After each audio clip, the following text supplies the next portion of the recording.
Yung feel mo na saved ka na? Yung akala mo ligtas ka na? Dahil naniniwala ka kay Jesus.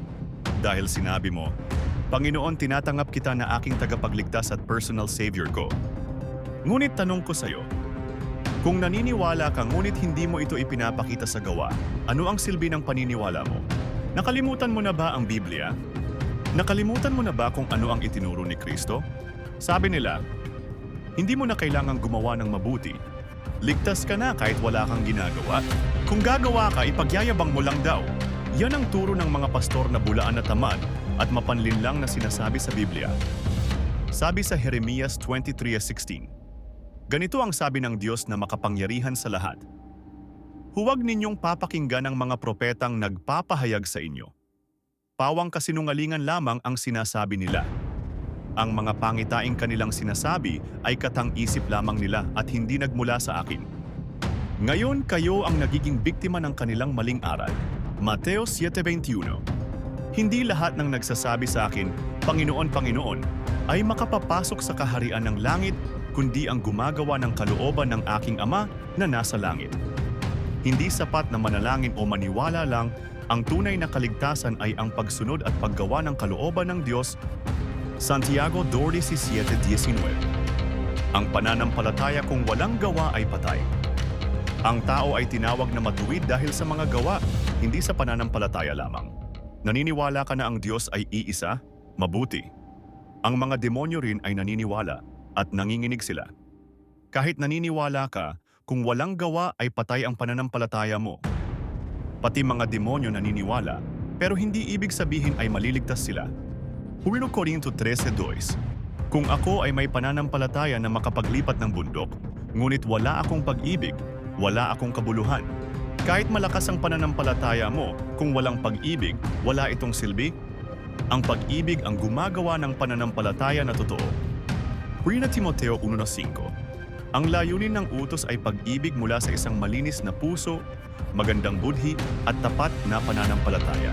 Dapat may pag-ibig, malinis na puso, at tapat na pananampalataya ang buhay mo. Hindi pwedeng puro salita lang. Santiago 2:26. Kung walang gawa ang pananampalataya, ito ay patay gaya ng katawan na walang espiritu. Gaya ng katawan na patay kapag walang espiritu, ganun din ang pananampalataya na walang gawa, patay at walang kabuluhan. Si Kristo mismo sabi sa Juan 10:32, ipinakita ko sa inyo ang maraming mabubuting gawa mula sa Ama. Alin sa mga gawa na iyon ang dahilan, kaya ninyo ako binabato? Si Jesus ay gumawa ng mabuti. Hindi siya nagturo lang, pinakita niya sa gawa, kaya tayo ay dapat gumawa rin. Santiago 4:17. Kung alam mong gumawa ng mabuti at hindi mo ginagawa, ito ay kasalanan.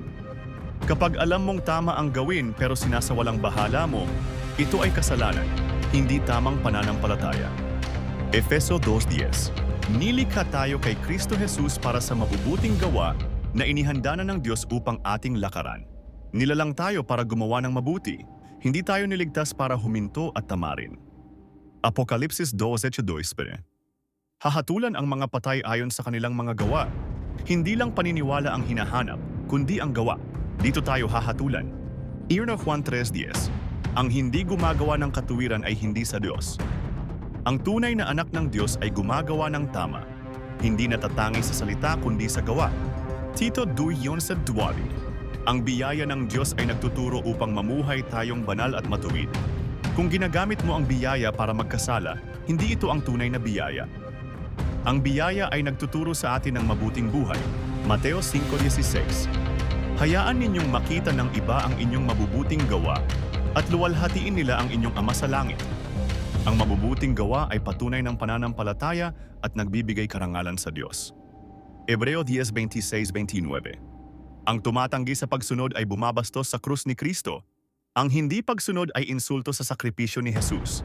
Juan 15:8. Ang alagad ay may bunga para sa kaluwalhatian ng Ama. Ang tunay na tagasunod ay nagbubunga ng mabubuting gawa. Kawikaan, Mimreo 1:70. Ang nagpapakita ng awa sa mahirap ay nagpapahiram sa Panginoon at babayaran siya ng Diyos sa kanyang mabuting gawa. Ang pagtulong sa nangangailangan ay isang gawa ng tunay na pananampalataya. Kawikaan 21:13. Ang tumatanggihan na makinig sa mga kahilingan ng mahirap ay siya ring tatawag at hindi sasagutin. Kapag hindi ka tumulong sa nangangailangan, sasagutin ka sa araw ng paghuhukom. Mateo 25:35-36-41. Sapagkat ako ay nagutom at pinakain ninyo ako ay nauhaw at pinainom ninyo, ako ay dayuhan at niyaya ninyo, ako ay walang damit at inyong isinuklian, ako ay may sakit at inyong inalagaan, ako ay bilanggo at inyong binisita. Pagkatapos, sasabihin niya sa mga nasa kaliwa, lumayo kayo sa akin, kayong mga sumpa, sa apoy na walang hanggang buhay, na inihanda para sa dyablo at mga anghel niya. Sapagkat nang ako'y nagutom, hindi ninyo ako pinakain. Nang ako'y nauuhaw, hindi ninyo ako pinainom. Nang ako'y dayuhan, hindi ninyo ako niyaya. Nang ako'y walang damit, hindi ninyo ako sinuotan. Nang ako'y may sakit at bilanggo, hindi ninyo ako inalagaan o binisita. Ang hindi pagtulong sa nangangailangan ay direktang pagtanggi kay Jesus. Sa huli, ito ay nagdadala ng parusa. Tandaan, hindi lahat ng kasalanan ay sayo. May mga bulaan na pastor na nagturo ng maling aral. Ngunit ngayon, responsibilidad mo nang kumilos. It's not all your fault. Ngunit man ngayon, ikaw na ang kailangang magdesisyon.